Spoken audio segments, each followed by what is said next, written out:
ఇటువంటి కృష్ణయ్య గారు లాంటి వాళ్ళు కొన్ని వేల మంది బాధితులు ఈ చట్టం ద్వారా నాటి చట్టం ద్వారా ప్రత్యక్షంగా నష్టం కలిగింది అని తమరికి ఈ వేదిక ద్వారా తెలియజేస్తున్నాను అధ్యక్ష మనం చిన్నప్పుడు చదువుకున్నాం ఒక పిట్ట కథ మీకు చెప్పాల్సిన అవసరం ఉంది అధ్యక్ష రెండు పిల్లులు రొట్టె కథ ఈ ధరణిలో ఉంది ఏదైతే రెండు పిల్లుల మధ్య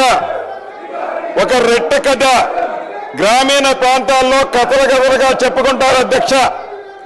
ఆ కథ ఏంటంటే ఒక రొట్టె ముక్క రెండు రొట్టె ముక్కలు ఉంటాయి అధ్యక్ష ఆ రొట్టె ముక్కలో ఒక పిల్లి ఆ సైజ్ ఎక్కువ ఉందని ఇంకొక పిల్లి ఈ సైజ్ ఎక్కువ ఉందని కోతి పంచాయతీ చేస్తుంది అధ్యక్ష చివరికి రెండు పిల్లుల్ని కాదని ఆ రెండు రొట్టె ముక్కలని ఆ కథలో కోతి తిన్నట్లే ఈ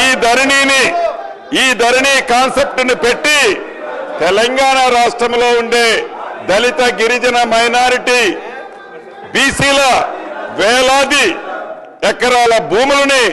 ఆనాటి పెద్దలు కోతి సామెతలాగానే తన్నుకుపోయారు అధ్యక్ష ఈ ధరణిని పెట్టి అదే రకంగా ఇటు రాష్ట్రంలో అటు దేశంలో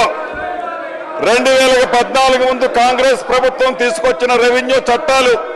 సంస్కరణలు